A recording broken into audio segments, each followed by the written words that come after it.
Honorable members, the only item on today's order paper is questions addressed to the President. There are 4 supplementary questions on each question. Parties have given an indication of which questions their members wish to pose to supplementary questions. Adequate notice was given to parties for this purpose. This was done to facilitate participation of members who are connecting to the sitting through the virtual platform. The members who will pose supplementary questions will be recognized by the presiding officer. And in allocating opportunities for supplementary questions, the principle of fairness, amongst others, has been applied. If a member who is supposed to ask a supplementary question through virtual platform is unable to do so due to technological difficulties, the party whip on duty will be allowed to ask the question on behalf of their member in the House. When all of the questions have been answered by the President, we will proceed to the next question on the paper. The first question has been asked by Honorable L.S. Makubele Mashele. I've been informed that the President will be answering questions through the virtual platform. Honorable President.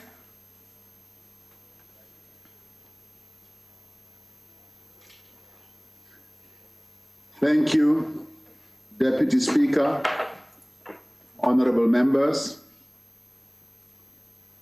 I welcome this opportunity, albeit a virtual way of answering questions.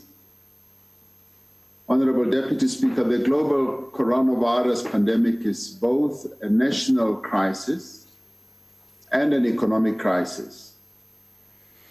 As we have acted to protect the health and the lives of all our people, we've also had to limit the severe economic impact.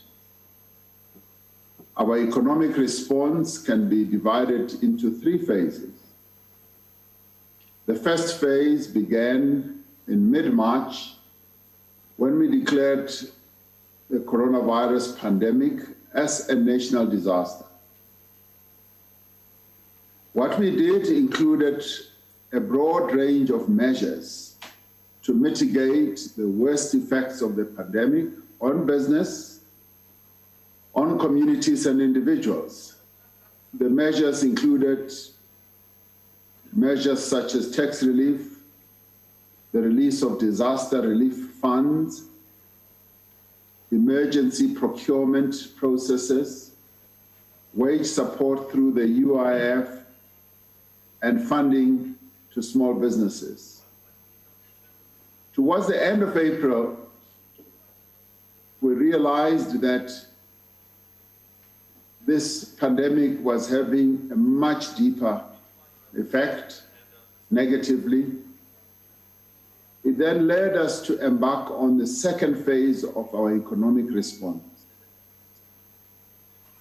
It was both economic as well as social. And this included a 500 billion support package to stabilize the economy and to protect jobs. But it was also meant to support our people who, through their various economic activities, were no longer earning an income.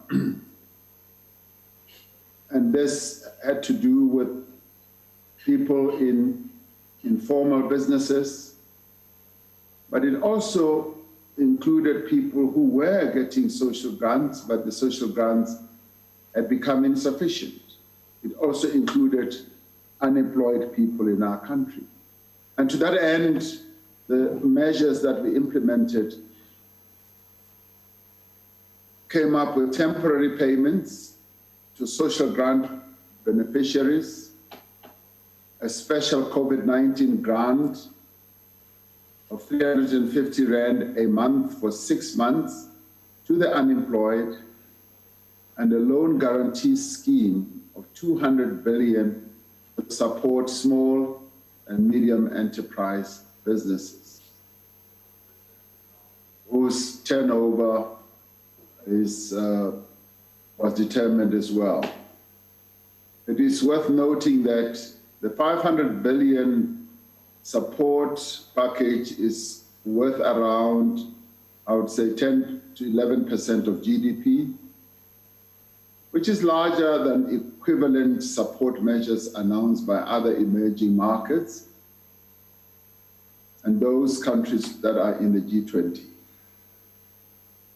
The third phase is a comprehensive economic strategy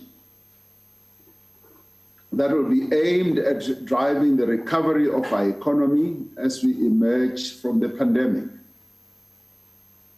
Now, given the massive impact that the coronavirus is expected to have on jobs, our immediate task is to create employment. I've often said that we need to look at the post-COVID-19 economic landscape as being equivalent to a post-war economic landscape. So we have to do the extraordinary. And we will do this by embarking rather on a number of initiatives that will be aimed at creating jobs. And some of those will be expanding public employment, increasing investment in public infrastructure and services, and then enabling greater job creation by the private sector. Progress is being made within government to increase investment in infrastructure with several major projects that are ready for implementation.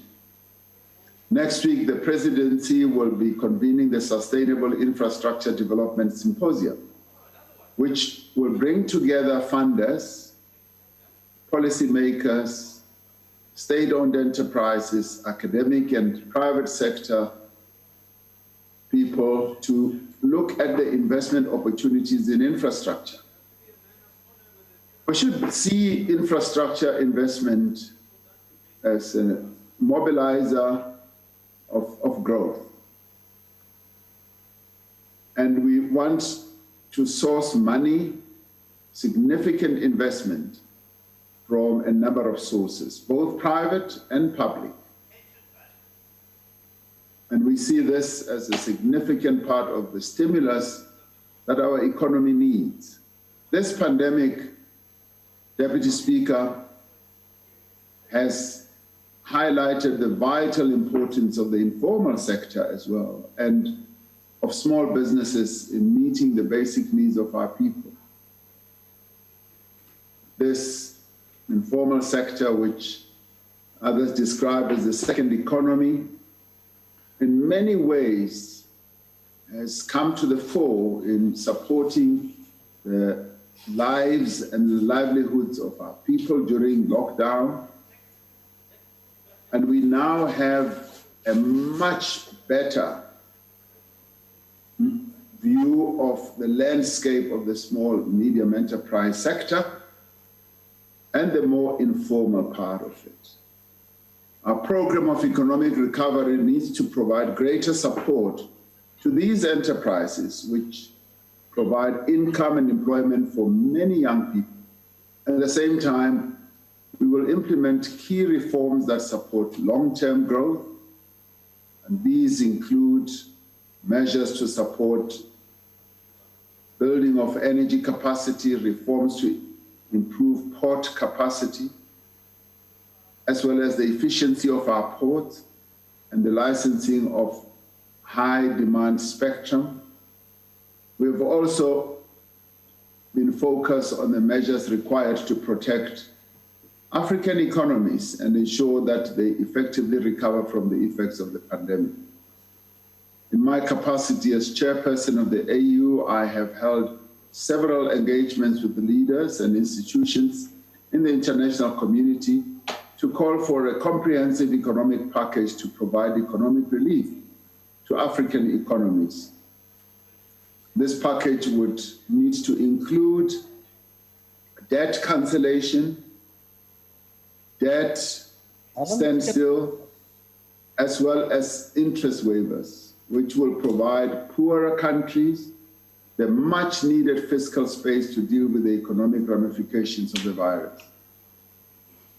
As I've announced, we've also appointed 6 AU envoys to solicit financial support for the continent from a number of financial centers, G20 countries, international organizations, and many others. They have also made significant progress in mobilizing material support for African countries to respond to the pandemic. And to date, a total of $61 million has been pledged for both the AU COVID-19 response and the AU Center for Disease Control and Prevention. It will take long to recover the economic loss due to this virus, and although we do not know yet what the full impact of the pandemic is, we're starting that recovery now. And it is important that we approach this through the balanced strategy that we've decided on, to save lives on the one side and also to preserve livelihoods. It becomes a very delicate balance, but it is a balance that has to be struck, because in the end, we cannot overemphasize the other at the expense of the other. I thank you. Thank you. Honorable Mashele. Thank you, Deputy Speaker. Now, President, the aftermath of any economic downturn or devastation is usually characterized by extensive market regulations and industrial planning, which are state-led. Now, President, what are the policy options being considered by government that would allow and give space to the hard-hit sectors to recover, specifically the protection of locally manufactured products? I thank you, Deputy Speaker. Thank you, Mr. President. Indeed, any, if you like, devastation post-situation, as we now talk about post-COVID as being almost similar to post-war, does in the end lead to a reset of many things, reset of processes, reset of policies, reset of protocols, and we now need to reset nearly everything, because the post-COVID is going to change everything, and I think many people around the world accept that, including your central banks that are often quite conservative. They now believe that we've got to look at the rules again. Even us as policymakers, we've got to look at the policies that we've embarked upon in the past and see whether they are still fit for purpose and for the current situation that is now going to confront us post-COVID-19. I happen to believe that, yes, we do need to reset our economy. We do need to reset the structure of our economy. We do need to look at the ways we've always done things. And this is the moment that should herald a new change. And in a way, much as COVID-19 is a dark cloud that is hanging over the lives and the economy of our country, it does have a silver lining. And the silver lining is that it gives us an opportunity to look at the way we've been doing things, our policies and our processes, our institutions, and see whether they are still fit for purpose to deal with the devastation that COVID-19 is going to bring about. So therefore, yes, the state has to play a critical role. Even your more conservative countries in the world are saying the state now needs to play its role. Any post-war situation must be state-led. That is where the state needs to set policies, give direction, and the state, therefore, is called upon, as it has been called upon to give leadership in the past 80 days. And similarly, it will still be required to give leadership to look at, yes, how the market is functioning and how the market is structured. It will need to look at various policy options. Are the policy options that we had pre-COVID-19 still relevant beyond that? And that is precisely what we are now looking at in government. Are the time frames that we had in mind still the same? As it is now, even our budgeting processes also need to be looked at. A Minister of Finance is going to be coming to the House to present an emergency budget. And it's a reset of the budget that was presented. And going forward, we're already looking at starting from point zero. A zero-based budgeting process is now going to be heralded. It's going to be the new order of the day. So we now are going to have a new normal as we proceed forward. And of course, in doing so, we want to be able to advance a number of options and initiatives. The first is many people are going to lose their jobs. We now need to embark on a very vigorous process of creating jobs. We also need to protect jobs that may be at risk at the moment. And we have already, in the 500 billion rand that we announced, part of that is going to be protecting jobs. And so therefore, we are going to be acting in a way unconventionally. We are going to be acting in a way that will protect the livelihoods of a number of our people, protecting jobs, creating jobs.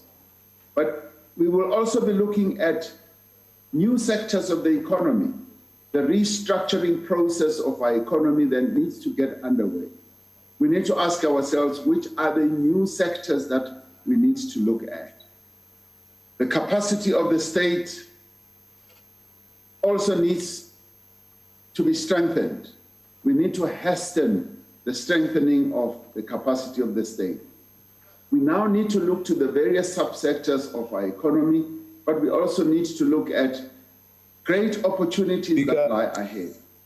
A point of order, Speaker. What's the point of order? One of those is... Mr. President, a moment. What's the point of order? Speaker, just yesterday, there was a agreed, position that every speaker must have the approved background of Parliament.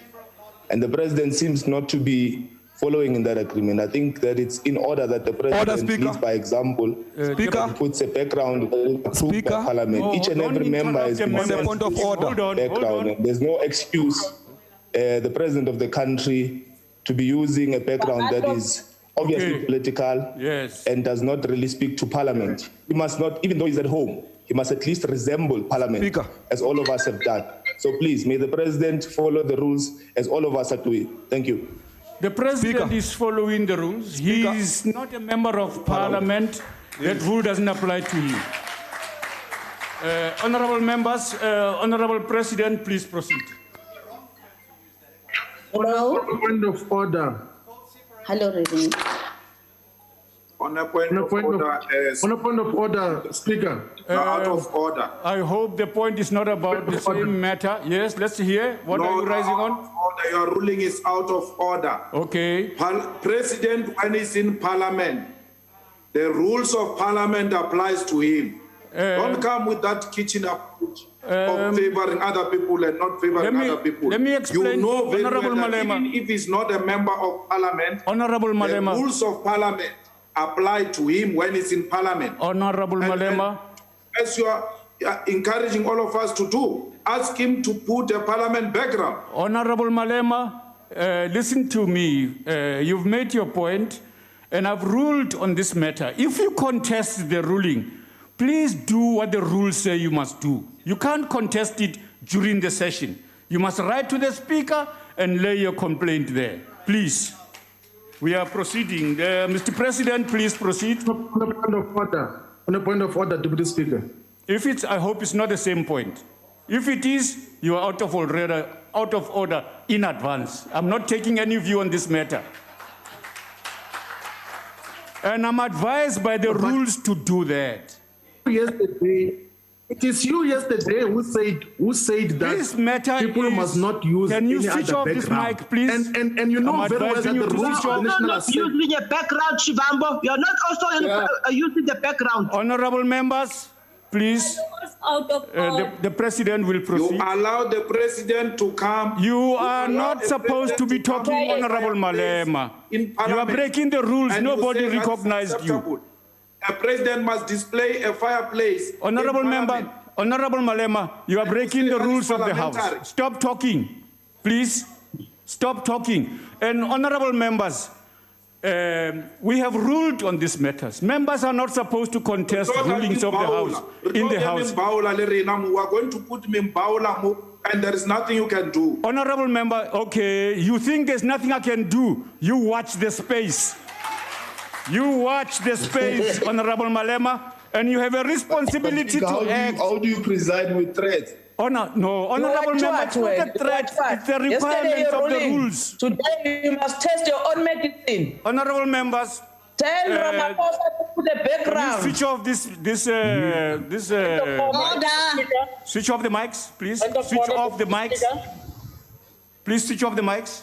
Whose mics are switching off now? Honorable members, I'm not taking any point of order anymore. Yeah. Well, whose mics are switching? Honorable members, can you switch off those mics? Which mics? You switch off. There is no point of order I'm going to accept now, because the matters you are raising are about matters that I've ruled upon, and you can't be contesting those in the House. Even on the assumption that I'm wrong, take it to the Speaker in writing as the rules advise you. You can't stop the proceedings of the House on the basis that your way is all our way. It can't be. Must be consistent. Honorable President, please proceed. One of the opportunities that this moment heralds is that we've got to focus on areas that we've often spoken about, but have not really followed through. Like, for instance, strengthening our industrial base through the reindustrialization process, making sure that there is localization, that we manufacture goods in our country, and ensure that the manufacturing base is once more strengthened. We've seen how, for instance, as we've been scouring around the world trying to get masks and PPEs, that this can give us a great opportunity to have our own masks made here, our own PPEs made here. But this is an opportunity that many who are in the manufacturing base are beginning to take up. So this post-COVID moment, we should utilize to make more South African goods, make sure that we localize, make sure we strengthen our industrial base. And through all this, we will then be able to focus on a number of areas that are going to support the livelihoods of our people, provide better services, and the opportunities post-COVID are quite plentiful. And so therefore, that is why I say, there is in the end a silver lining below this cloud, and our third phase, which was going to deal with the economic recovery going forward, must make sure that we build an inclusive economy an economy that is going to create jobs, an economy that is going to ensure that young people are brought in, they use their capability, their knowledge, and we push the agenda of the fourth industrial revolution, that women in our country get great opportunities and are supported. And we bring in the private sector to invest more and more in the economy as we strengthen our state-owned enterprises as well. So going forward, we see great opportunities, and we believe that this is a moment when we need to move our economy forward. We will go through a slump because COVID-19 still has to have its effect, and we need to see how that effect is going to work out, but we are going to go on with the rebuilding process as we move forward. Thank you, Honorable Deputy Speaker. Thank you, Mr. President. Honorable Hlengwa, it's your turn.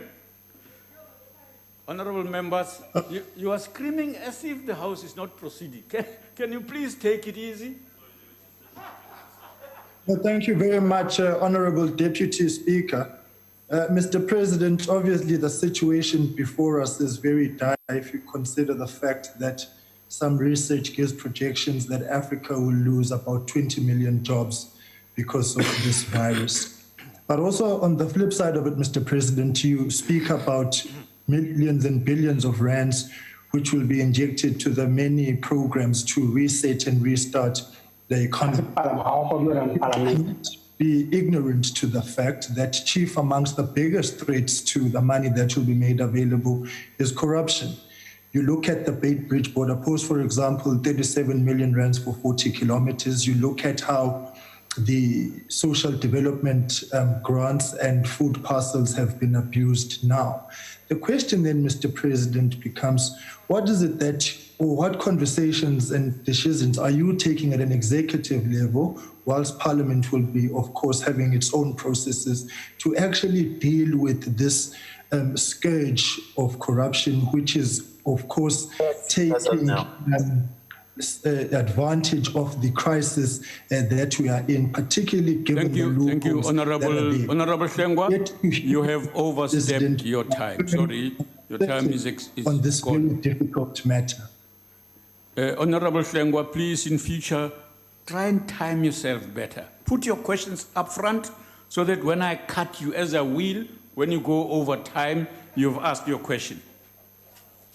Noted, Deputy Speaker. Thank you very much. Thank you. Honorable President. Honorable Deputy Speaker and honorable members, of course, corruption is and remains a major challenge to our country. We need to be dealing with corruption effectively. And even as we announce this 500 billion economic relief and social relief, I took time to speak to the Auditor General and said, Auditor General, we need to put in place proactive mechanisms so that we do not come after the effect. We need to put in place mechanisms that are going to raise the alarm at an early stage. And the Auditor General had already taken it upon himself to get his office to come up with a number of protocols, a number of rules, which I think he is working through, because we do need to ensure that before those who have a corrupt intention are stopped in their tracks, before they loot money that is meant for the poor people in our country.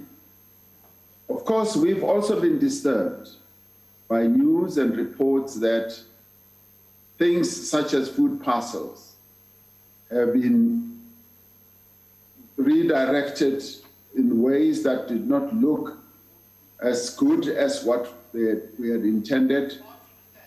And as they have happened, We're glad that the media raised the alarm. We're glad that various structures, including political parties in Parliament here, did raise the alarm. And I'm sure that has now quietened down quite a bit. But Honorable Shengwa, we are concerned as you are, and we want to ensure that the money that has been set aside for the COVID relief at a social level and at an economic level is properly used, and it is used for what it is intended for. And quite a bit of that money obviously is going to be utilized for social grants, which Department of Social Development is dealing with. I was pleased when I heard their report about the distribution of the 350 Rand to a number of people who were not in their system, and that is proceeding, and well more than 1 million has already been distributed, and this week alone they are going to be distributing a further 1 million, and that process that they've set in place is such that the money should end up going to those people that it was intended for. The money that should go as additional grants to the beneficiaries of our grant system will end up going there. The money that will be set aside to assist small and medium enterprises will end up going there. So in the main, the bulk of the money is going to be channeled through the various platforms that we have, and what we need to be alert about is the other money that will be distributed in ways that will need to ensure that it does end up going to those beneficiaries. So we're going to ensure that the 500 billion Rand is distributed in a way where we minimize corruption as much as possible. We will keep a hawk's eye on how all that is going to happen, and we're glad to know that an institution like the Auditor General will also be joining in the act on a proactive basis rather than on a reactive basis. So we will try the best we can, and obviously with the assistance of the various structures in Parliament, we hope that we will minimize corruption as much as possible. Thank you, Deputy Speaker.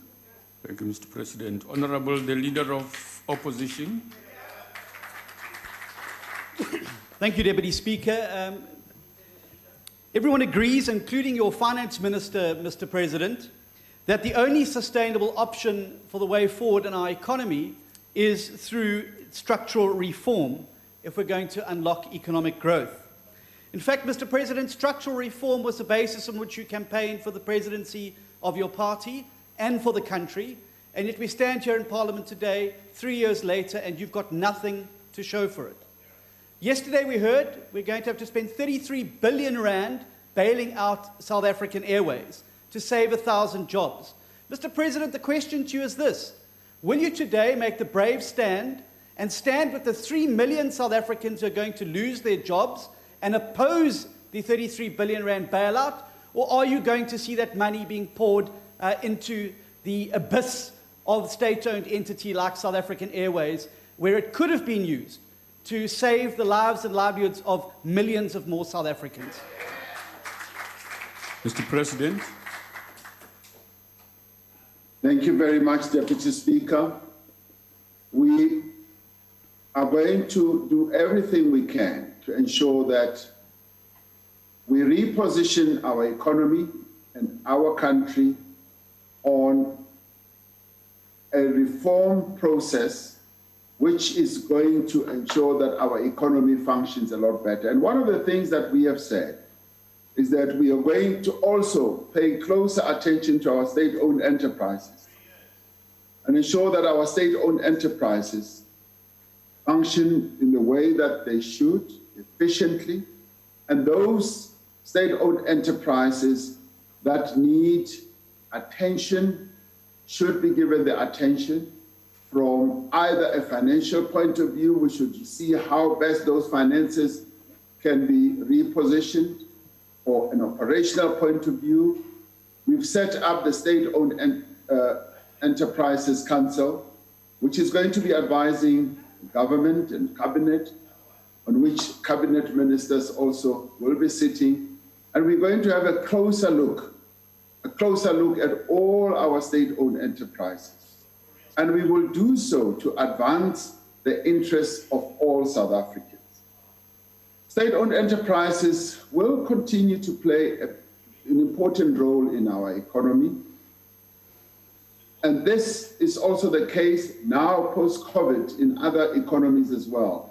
The other day I saw that the German government had taken an equity position in Lufthansa because their airline has, during the COVID period, hit a number of financial difficulties, and the state has moved in to support that airline. And indeed, this is what is happening in many countries around the world, where enterprises, be they state-owned or privately owned, are now needing support to be able to move forward. Now, you talk about South African Airways, the business rescue practitioners are coming forward with a plan, which we are going to discuss. We're going to discuss precisely what they are proposing. I appointed an interministerial committee, which has been dealing with what the business rescue practitioners have put forward, and we are going to interrogate precisely what they are proposing. The state is already exposed, if you care to know, to the South African Airways saga, if you like, because the state over time, and this did not happen last year or year before last, over time the state acts as the guarantor of the financial fortunes of many of our state-owned enterprises. So the state is already exposed to the tune of 16 billion. And the business rescue practitioners are coming forward with a plan which we will look at very closely, and we will look at the pros and the cons of precisely what they are proposing and the time frame. And we will also look at whether South African Airways can be restructured in any way, shape, or form, and whether in doing so we can look more broadly at our aviation industry. The post-COVID-19 situation gives us a number of opportunities that we now need to look at. And I'd like to invite you as well to look at the post-19 situation through different lenses, a different lens that will say, what do we do to restructure the economy of our country? What do we do also to reposition state-owned enterprises? And if you have any ideas, please bring them to the table, because it is at this time that we are looking at various propositions as we move forward. Thank you very much, Deputy Speaker.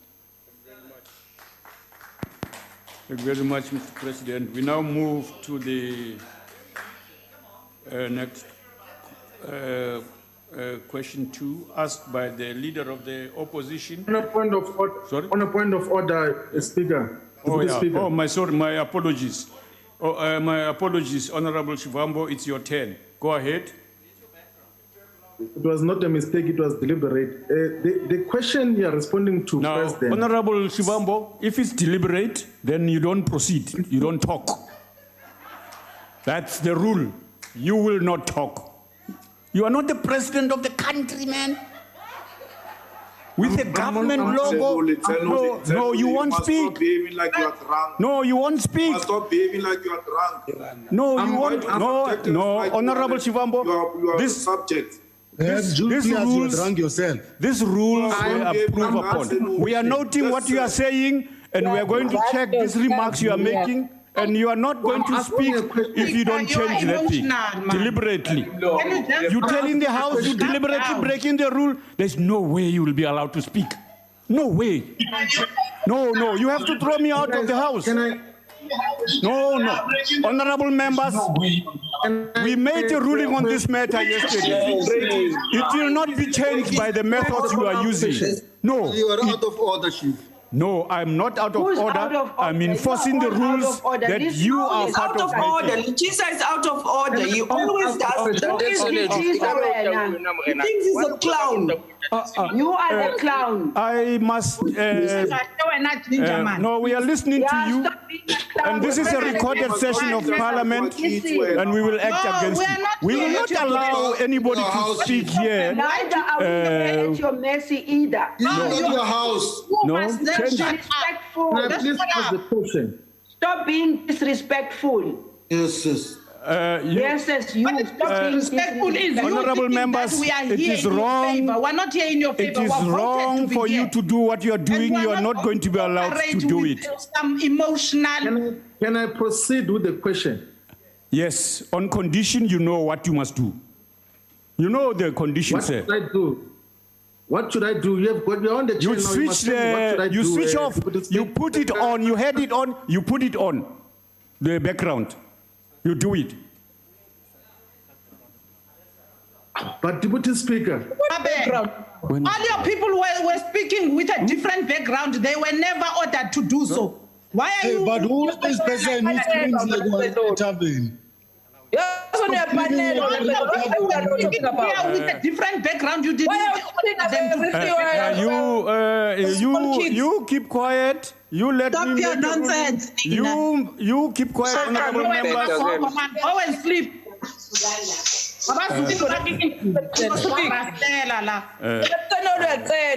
Honorable Shivambo, proceed. Yeah, that's We'll come back to that. Thank you very much. President, I'm advised. the question is in two parts. The question that I'm responding to is in two parts. One is in relation to the sovereign economy, and two is in relation to the free trade agreement, the African Free Trade Agreement. And predictably, your response, you say you're going to call another symposium. That is what you did when you had the coup d'etat on Jacob Zuma in 2018.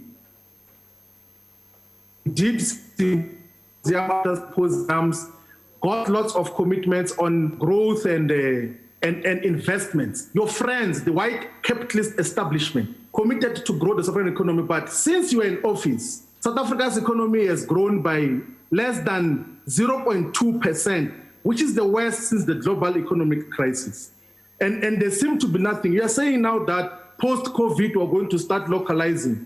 And that is a commitment you made when you first locked down South Africa. Why not now? The last question that we want to deal with is that, noting the fact that the economy in the entire African continent is owned and controlled by the colonial descendants, Honorable member, the descendants of colonial settlers.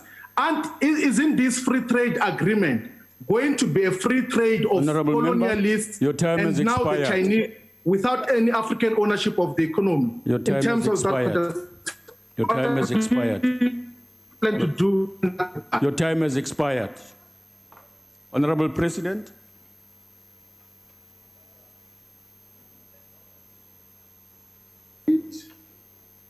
Been saying that we need to localize. But the post-COVID situation is going to add impetus to precisely that.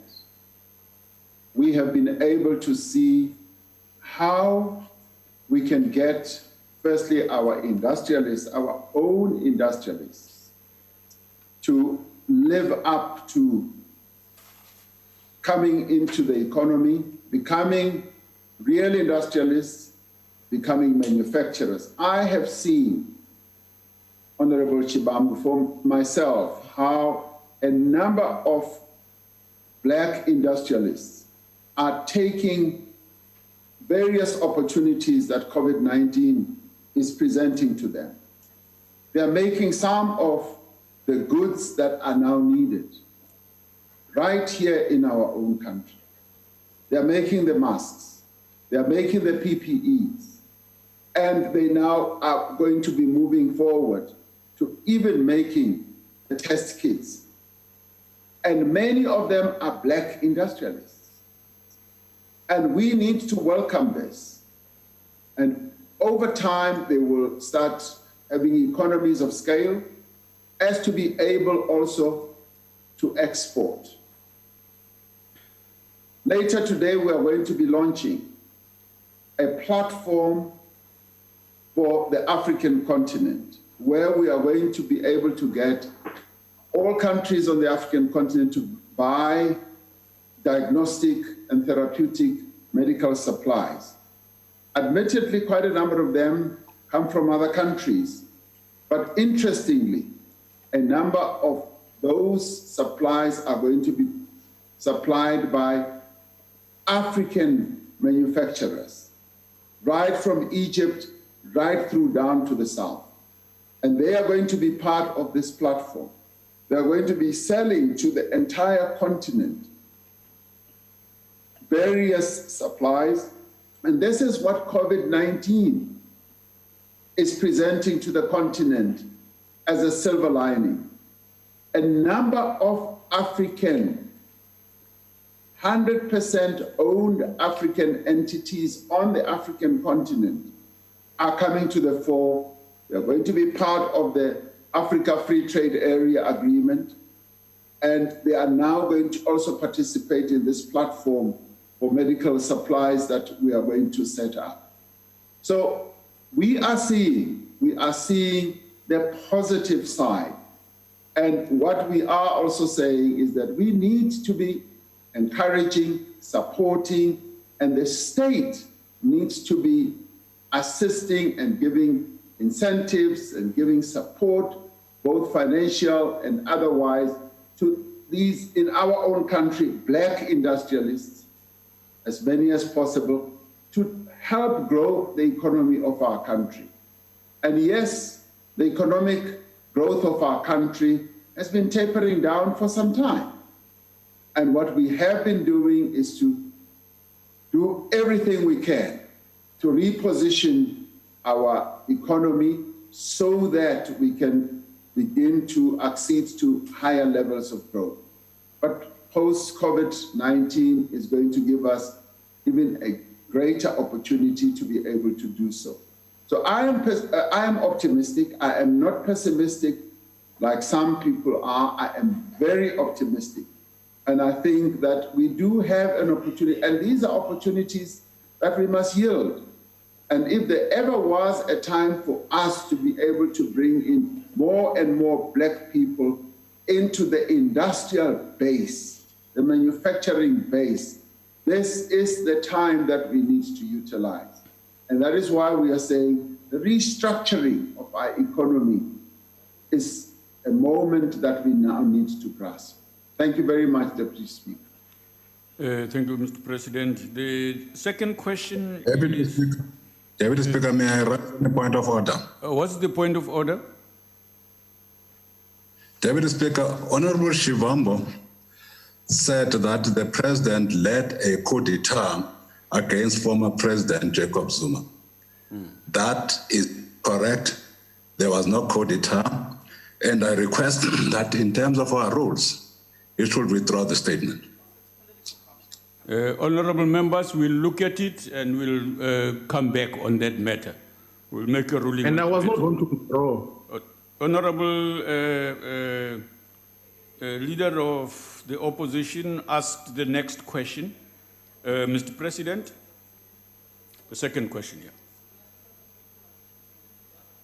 Honorable Deputy Speaker and honorable members, in determining the appropriate response to the global coronavirus pandemic, government has formed by the advice of scientists, by the experiences of other countries, and from the guidance of the World Health Organization, as well as the Africa Center for Disease Control and Prevention.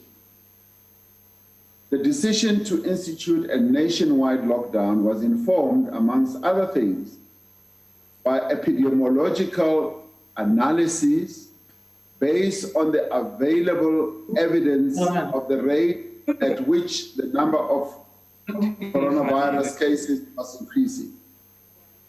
This provided modeled estimates of over 1 million infections at peak. Recently, the country's COVID-19 modeling consortium has generated optimistic as well as pessimistic estimates of between 3.4 to 3.7 million cases of infections by the 1st of November this year. The initial estimates pointed to the need to act quickly and decisively before the epidemic curve reached what scientists call the inflection point. Now, the inflection point is when the curve changes from a slow and a steady increase in cases to one with an exponential growth, almost an explosive growth. South Africa had an opportunity to act early before its inflection point had been reached. We made the decision to implement a lockdown when there were 274 confirmed cases in the country. At that point, scientists estimated that South Africa already had over 1,000 cases, many of which had not been identified yet due to limited screening and stringent testing criteria. By the time I announced the lockdown on the Monday, the 23rd of March, the number of confirmed cases had risen to 402, and by the time the lockdown took effect, if we all recall, on Friday, the 27th of March, there were already 1,170 cases. In other words, we had seen an explosion. A prolonged delay in implementing stringent measures would have meant that South Africa would have missed the window of opportunity to achieve a significant flattening of the curve. This could have led to a runaway epidemic with potentially catastrophic consequences for our healthcare services. And in this case, it's important that the graph that Professor Karim has shown and Minister Mkhize has shown repeatedly should remain affixed in our minds, where we were proceeding on the same trajectory as the UK. And when we did the lockdown, we immediately saw us deviating from the path that the UK was moving forward on. The UK kept on moving up when our cases of infection started moving more flatter. And they kept moving up with their own infections going higher and higher, and many deaths accompanying that. Now, in the 3 weeks before the nationwide lockdown, the number of the cases in our country was doubling every 2 days. During the course of level 5 lockdown, cases were on average doubling only every 15 days, and meaning that the lockdown was taking the effect that we intended. Since we began easing of the lockdown during alert levels 4 and 3, the doubling time has now been around 12 days. In other words, the lockdown enabled the country to start to flatten the curve, delaying community transmission, something we were most concerned about when we were not ready for long enough to prepare our health facilities and implement public health responses. Now, if you remember that graph of the UK and ourselves, when they implemented what appeared to be a lockdown, they were already at the height of a number of deaths and many more infections. And in our case, we had succeeded through the lockdown to flatten, and the doubling effect had come back down from 2 days to 15 days, and now it has come down to 12 days. I thank you.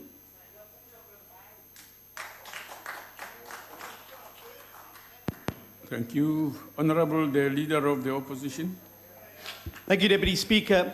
Mr. President, at the beginning of the pandemic, you asked South Africans to make sacrifices.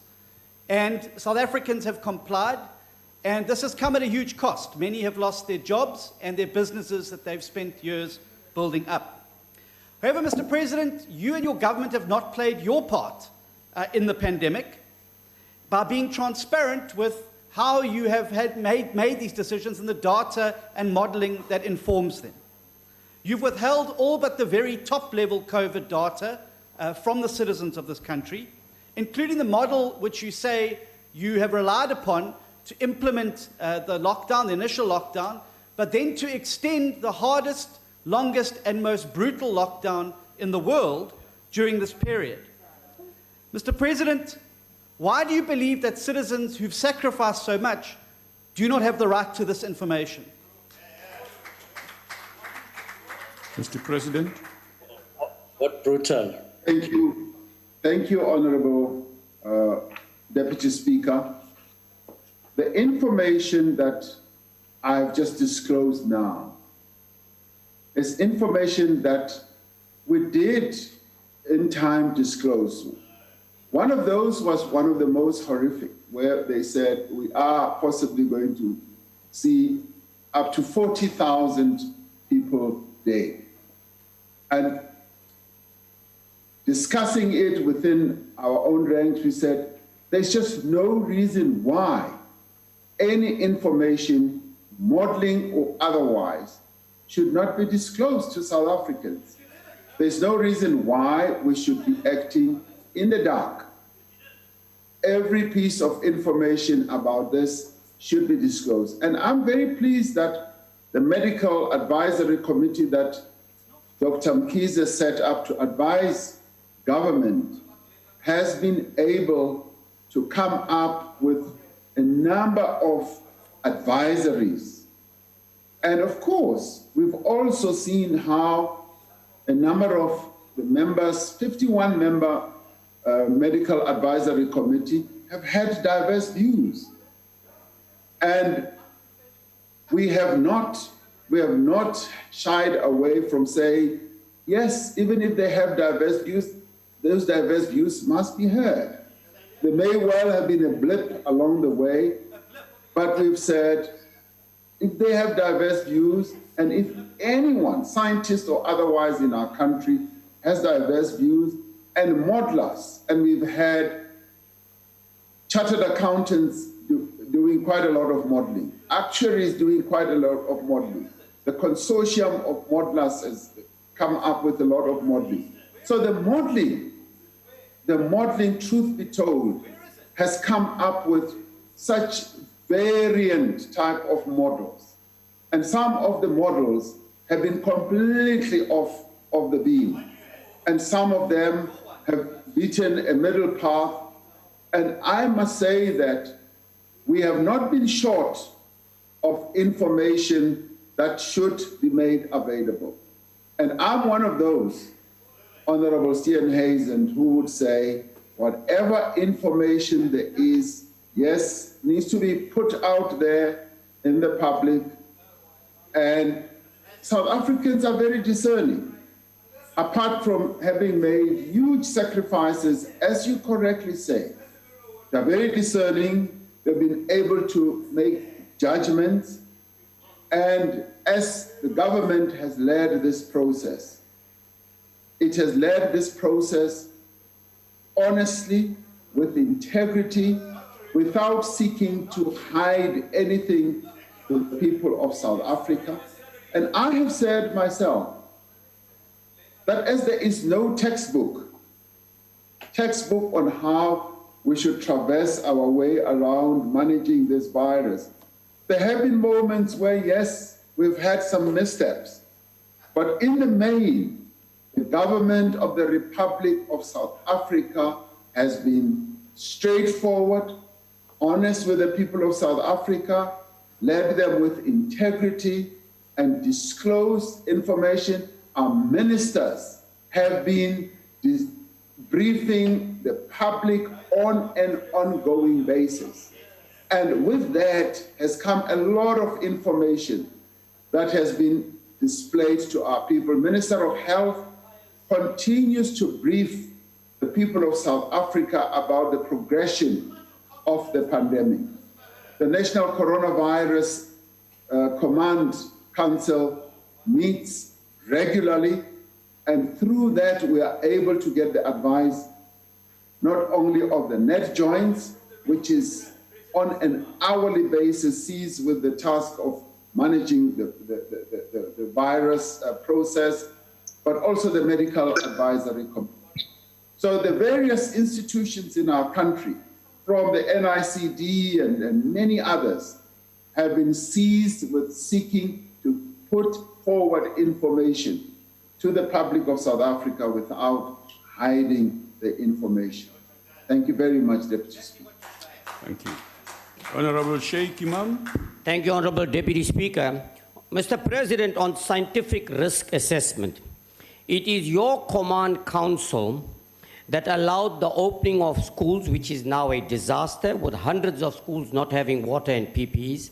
It is your command council that have allowed alcohol, despite all the evidence on contrary to the benefits of alcohol, but what a challenge is it in society. It is your command council that took a decision on tobacco, saying that tobacco was harmful, but now made an about turn in court. It is your command council that has said it is safe to travel by air, despite the evidence to the contrary that it is not safe to travel by air in a full flight.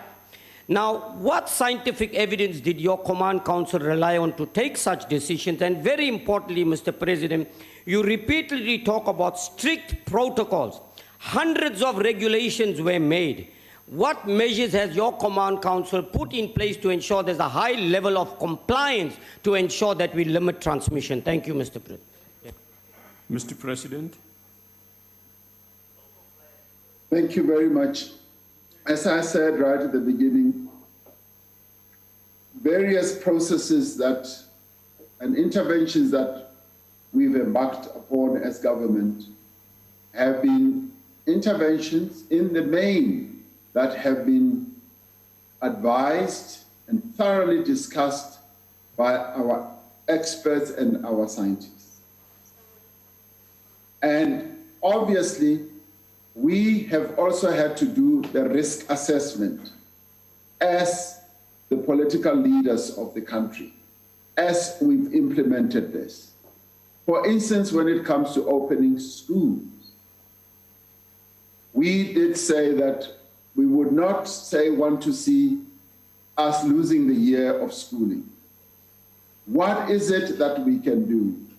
The Medical Advisory Council advice was, so long as we can make sure that there is social distancing, and so long as we can ensure that we utilize all the tools in the toolbox, the masks, the hand washing, sanitizers, and the young people are properly distanced in the class.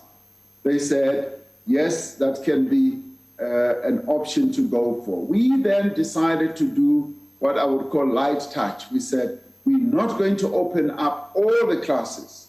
We're going to open up the two, if you like, finishing classes, grade 7 as well as grade 12. And that is what we decided on. And it was risk-adjusted based. Yes, admittedly, as Honorable Imam says,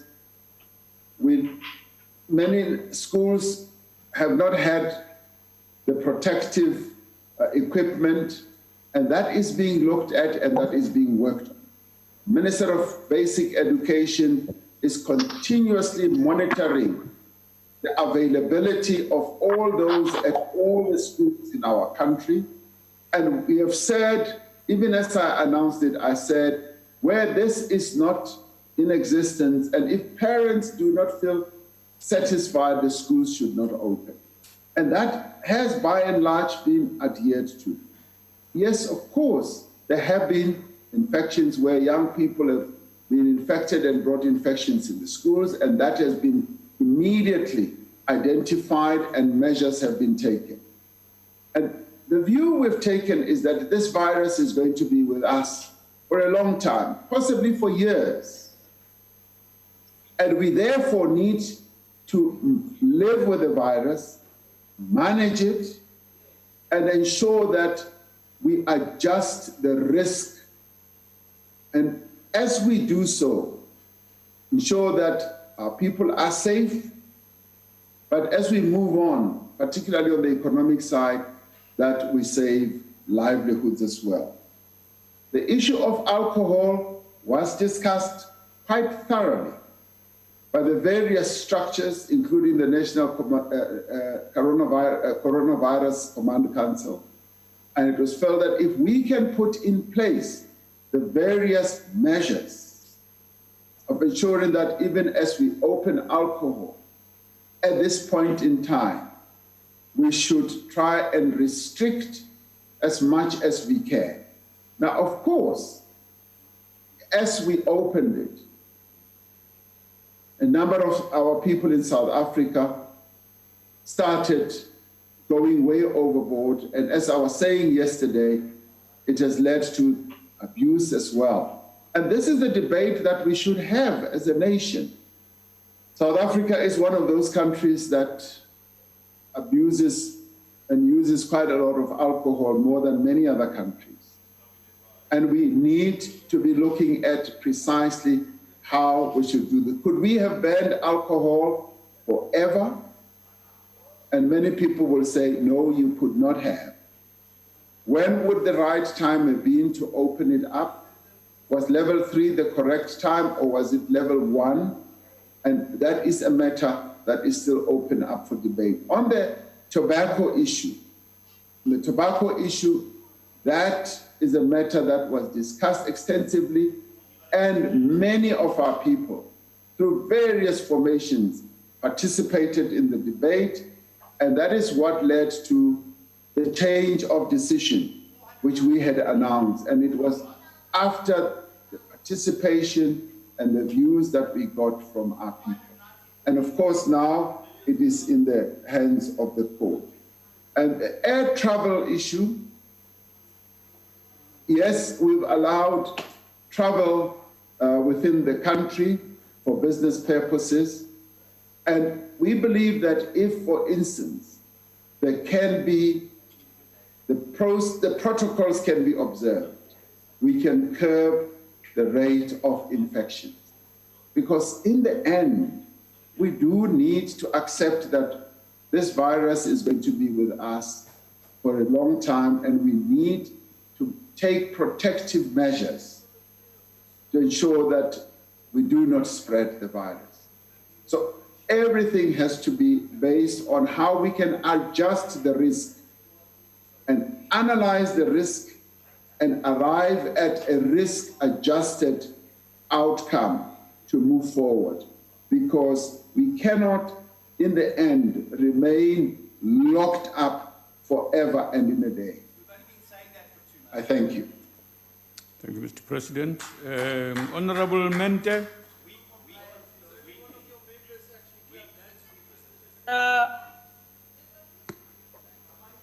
Yes, thank you. Mr. President, with all the scientific evidence that the NCCC has got, you still have not released the statistics on the basis of race of all those that are affected, in fact, infected by the disease, and those that have passed on.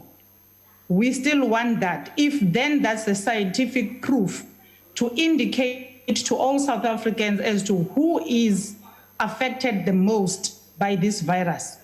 Secondly, We need detail on specific actions that you have taken to ensure that our health system is not overwhelmed when the coronavirus reaches its peak. We need details on hospitals. We need details on healthcare workers. Will there be enough of them? We need details of the testing kits that the country has got now and the ventilators. And we want to know, because right now the country has got only 3,300 beds, both in public and private hospitals. Honourable Member, your time has expired. And that's not enough to accommodate your time has all expired. the Honourable Member, please. Your time has expired. Honourable President. Honourable members in the front benches in the ANC here. You are out of order. You can't be screaming across the way you are doing right now. Please. You too in the left. No, you two. You've been doing it together. It's out of order, members. No, you can't be this disorderly, man. Please. Order. Honourable President. Thank you, Honourable Deputy Speaker. Honourable Member would like us to give statistics on a race basis. The statistics are available as they've been accumulated on age and region and all that. And I guess they've not been classified on a racial basis. And they're also available on a gender basis. And I think that should already have been made public, as I think it has. So the classification on a race basis, in my view, has not been done. But I've heard what the Honourable Member is saying.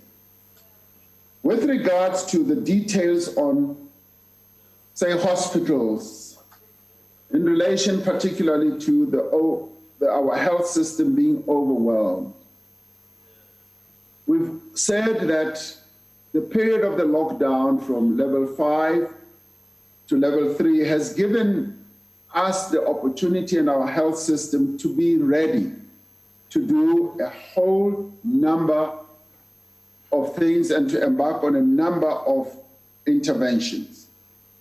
We have, for instance, the capacity that we now have is 404 quarantine facilities with 37,000 beds.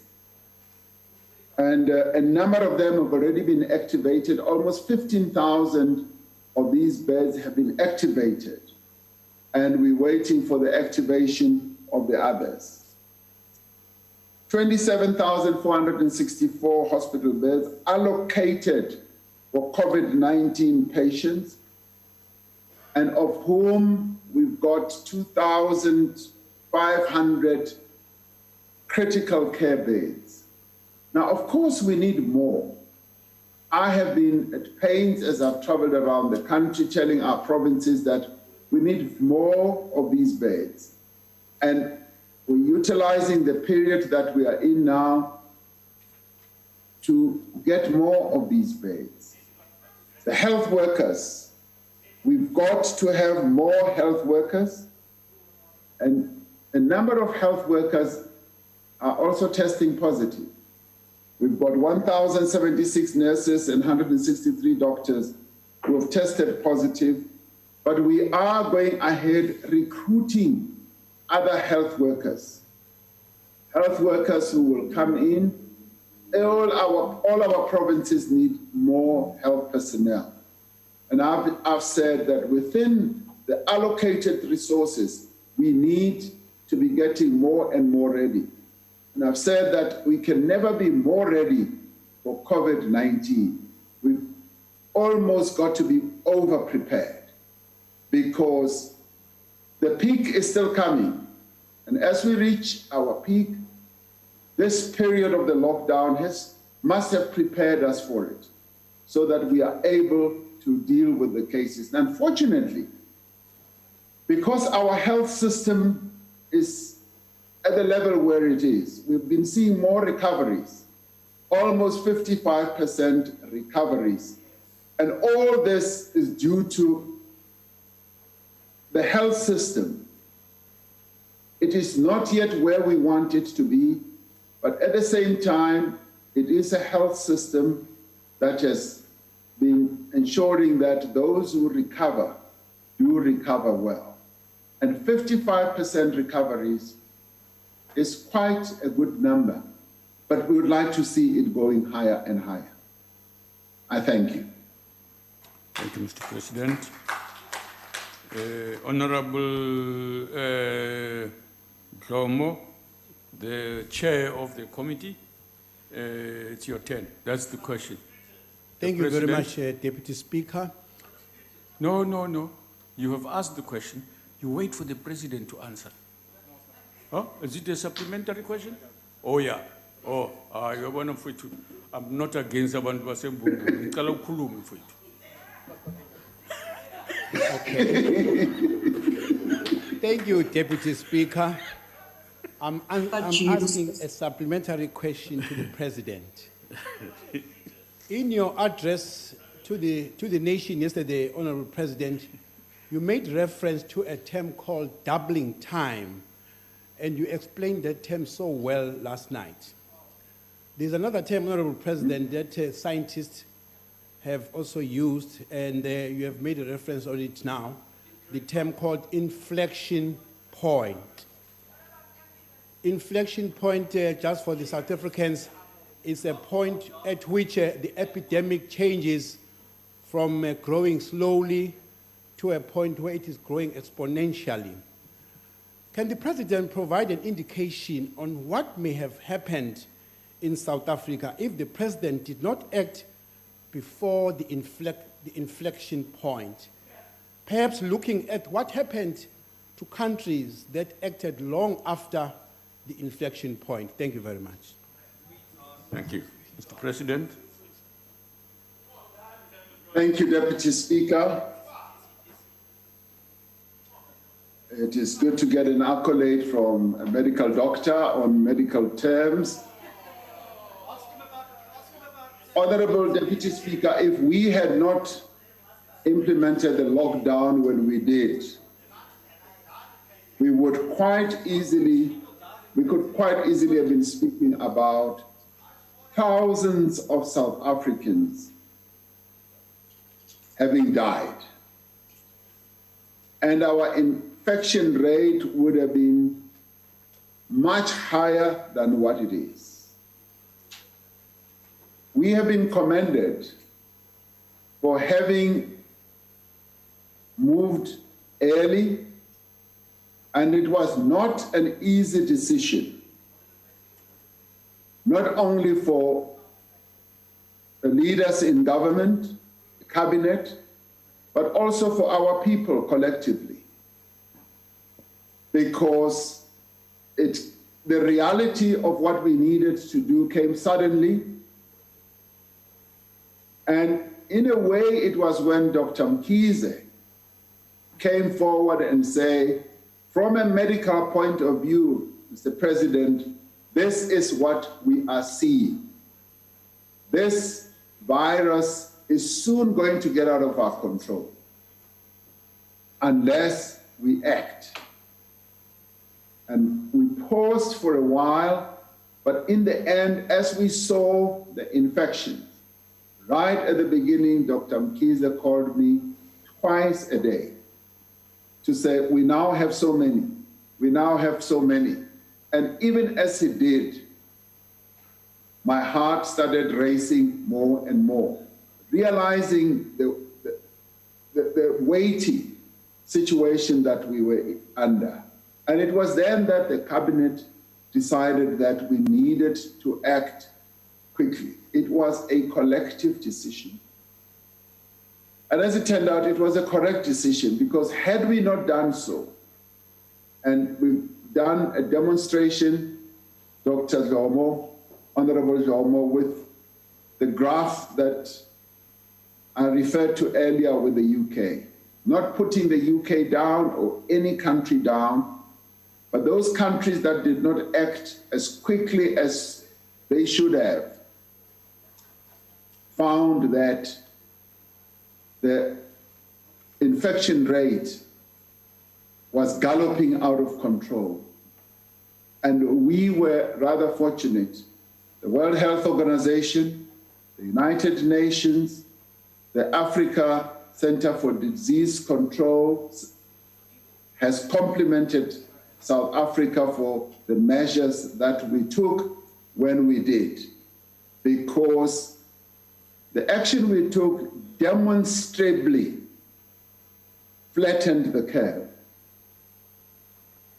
It demonstrably did flatten that curve, and it gave us an opportunity to get ready as we are continuing to get ready, but also to spread the message, to get South Africans to change their behavior, to get South Africans to behave in a way that demonstrates that, yes, we are going to live with this virus.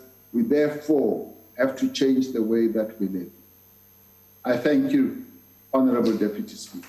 Thank you, Doctor. Thank you, Mr. President. Honorable Thandi Modise, Madam Speaker, are you ready?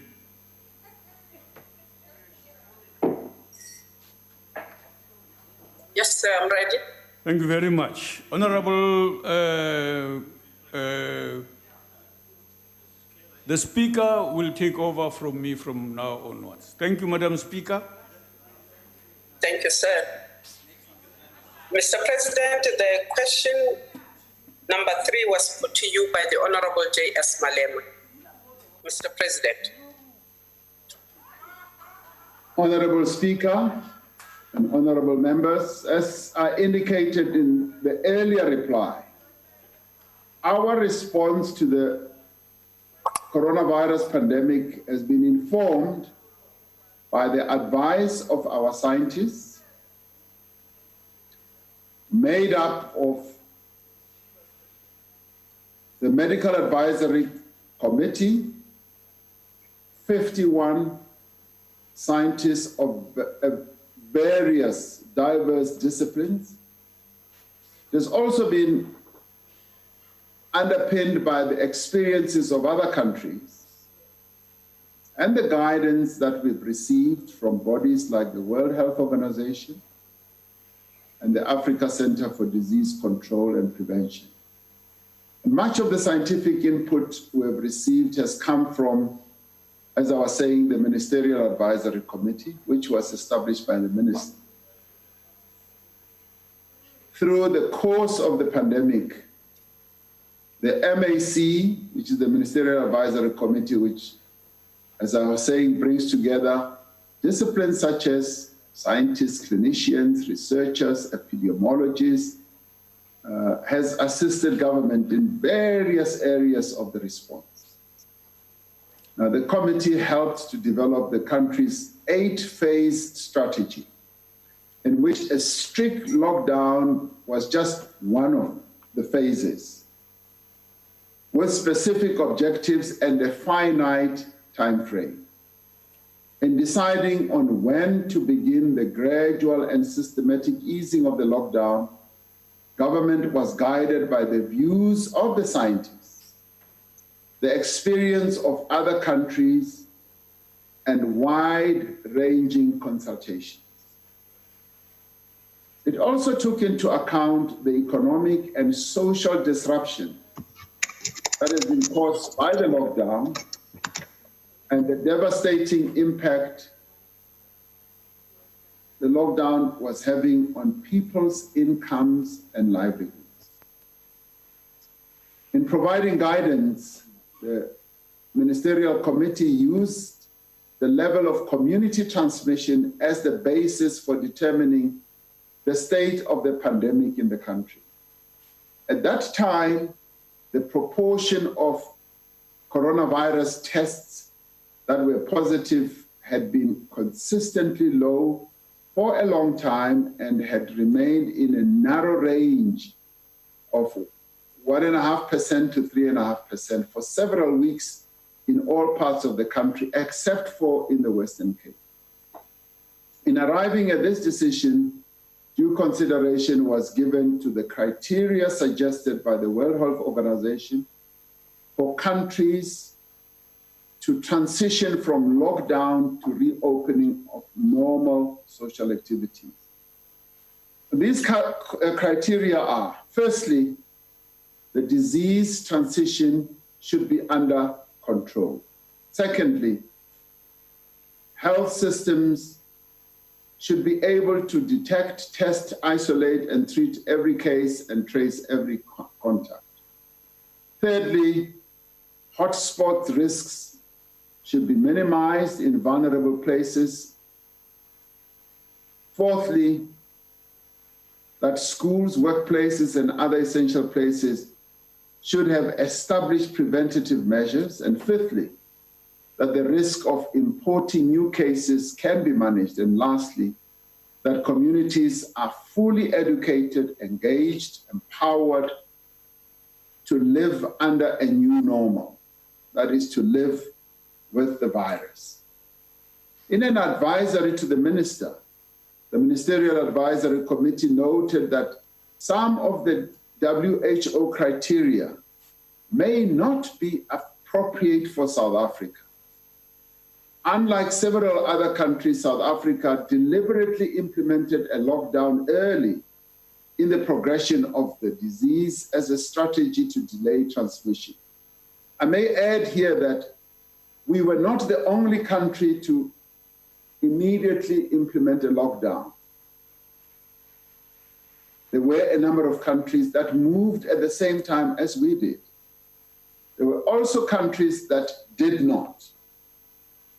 And we did this knowing that we would not be able to bring transmission under control by the time we had to ease the lockdown.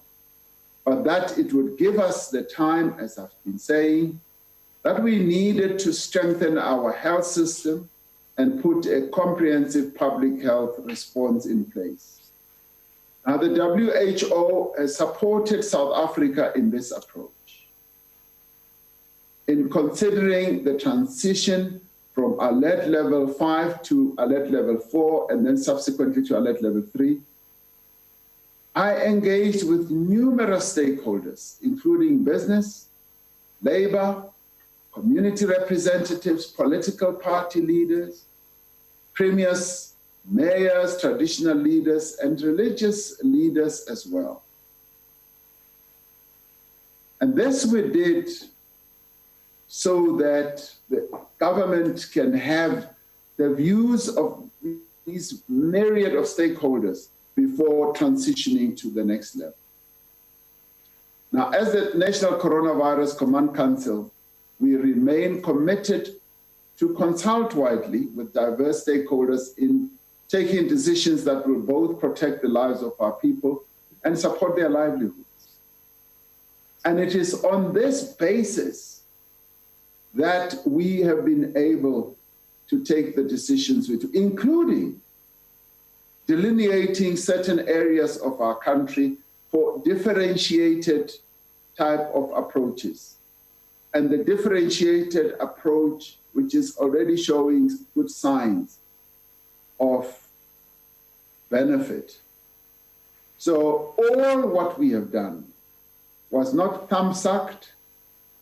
It was properly discussed, properly assessed, and it was also benchmarked against what advice we got from the WHO, who are managing this virus across the world in the most magnificent way, because they know what is happening in every country, and they intervene with advice, with guidance, and precisely what we've been benefiting from.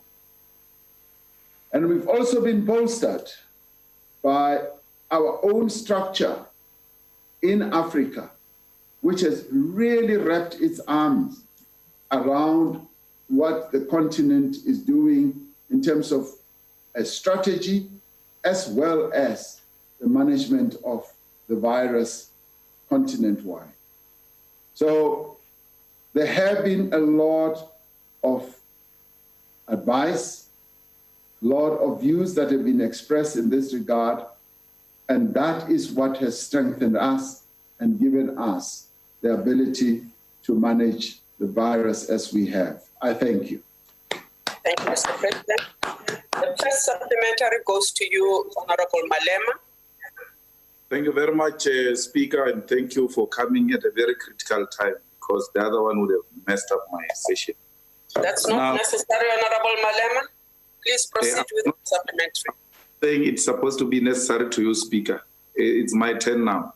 So now, what happens, Mr. President, is that we are more than convinced that we are actually not following any scientific advice. If anything, we are being bullied by big capital, which maximize profit at all costs. Because what type of scientific advice will advise that the president of a country should address or answer questions in parliament sitting in his home next to a fireplace and allow children to go to school? Because the president who's got all types of resources can address parliament. Honorable Sulu,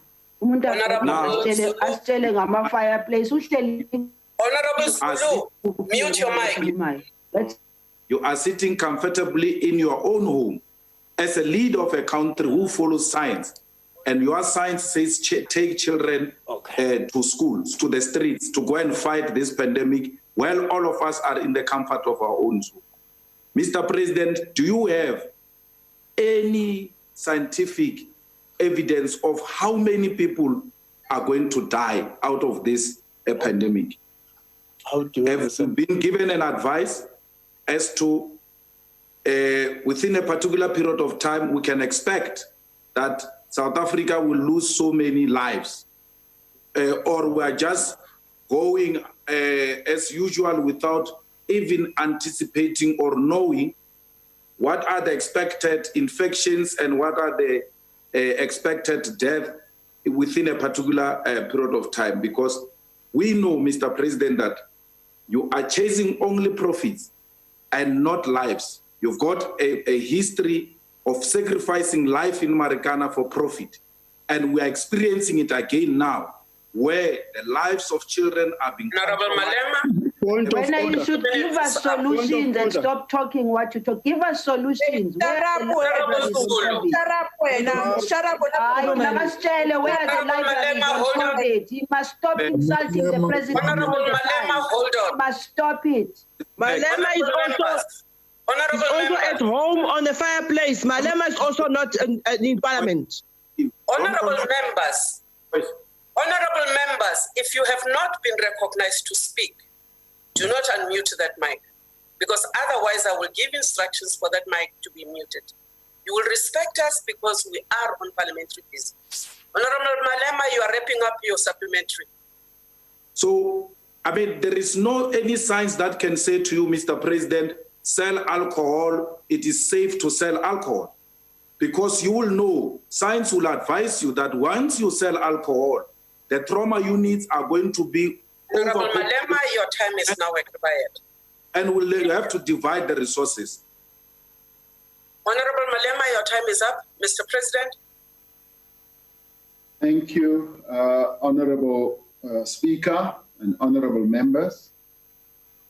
We have said repeatedly, and I said that in my main reply, that we have been advised by top scientists in our country, and we've also benchmarked what we are doing here against what is happening in other parts of the world. Many parts of the world did not do what we did. Our lockdown was hard. We will concede that. We went on even to restrict things that many other countries did not restrict, like alcohol, like cigarettes, and the buying and selling of a number of items. But we knew that with time, we were not going to be able to keep to the lockdown forever, because it is impossible to lock any country down forever.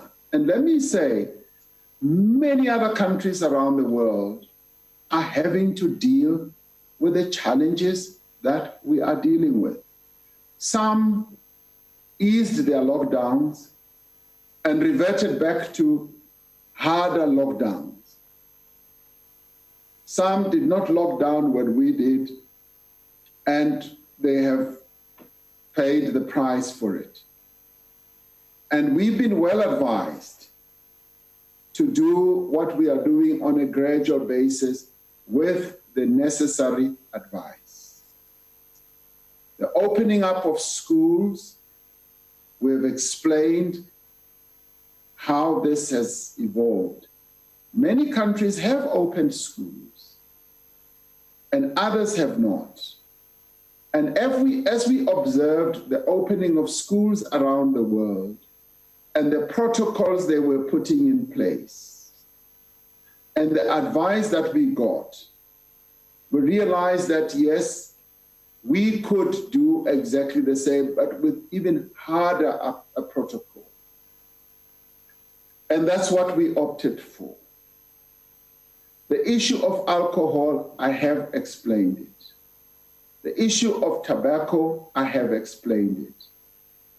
And all this has been well discussed.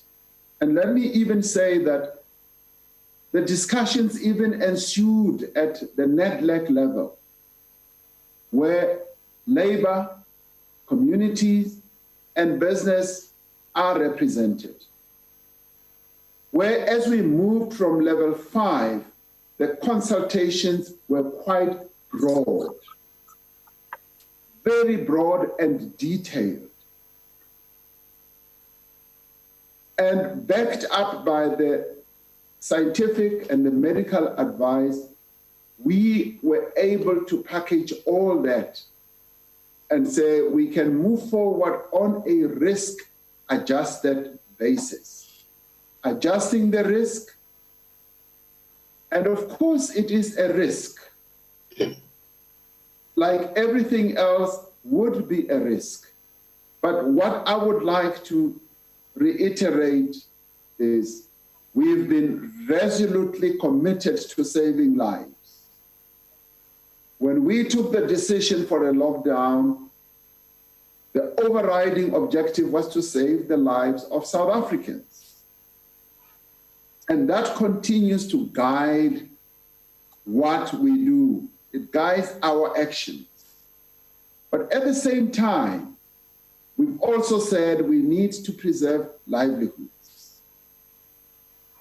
Now, when we introduced or announced the 500 billion assistance package, we knew that for the most part, it was going to be a stopgap measure. It was going to help to stabilize the lives of our people. It could not go on forever. And that is why even with the social grants, they were time-based. They were not additions to social grants, including the COVID-19 350 Rand. It's not forever because we don't have the resources. But we knew that we needed to act and to come in and support the livelihoods of our people. Now, there is no